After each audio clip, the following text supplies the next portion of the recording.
हा इन्स्टंट ठेचा आहे आणि मी एका प्रदर्शनातून घेतला होता. तो डिवाइन डेलिकसी नावाच्या कंपनीचा हा डिहायड्रेटेड ठेचा आहे, म्हणजे पावडर आहे ही ठेच्याची.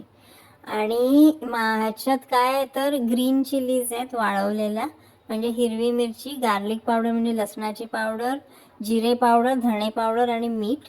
त्यात 10 ml पाणी टाकायचं आहे. आणि दुसरी पण एक रेसिपी दिली आहे त्यांनी, त्यात त्यात तेल आणि साखर टाकायची आहे.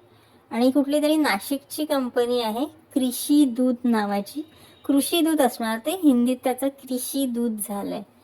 तर 10 ग्रॅम पावडर आहे ही आतमध्ये आणि ती 10 रुपयाला आहे. आणि 1 वर्ष त्याची स्टेबिलिटी, म्हणजे 1 वर्ष ते न उघडता तसं राहू शकतं. पाणी टाकल्यावर मात्र त्यांनी दिलं नाही किती दिवस ठेवायचं ते. आणि एका वाडग्यात काढलंय मी आता हे ड्राय पावडर. तर भरपूर आलंय हे असं. त्यात हे असे मिरचीचे तुकडे दिसतात आणि मिरचीच्या बिया पण दिसतात.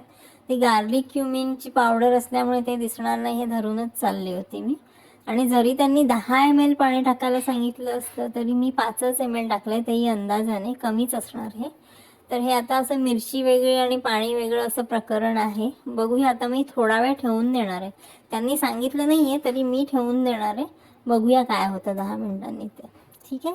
तर आता याला 10 मिनिटं झावून गेली आहेत, पण तो काय मऊ नाही पडलाय असा. आणि मिरची वेगळी पाणी वेगळं असंच आहे, त्याने थोडा कडकसरच आहे अजून पण ठीक आहे. आता खाऊन बघूया. ठेचा खायचा म्हणजे कांदा तर हवाच, कांद्याशिवाय ठेच्याला मजा नाही.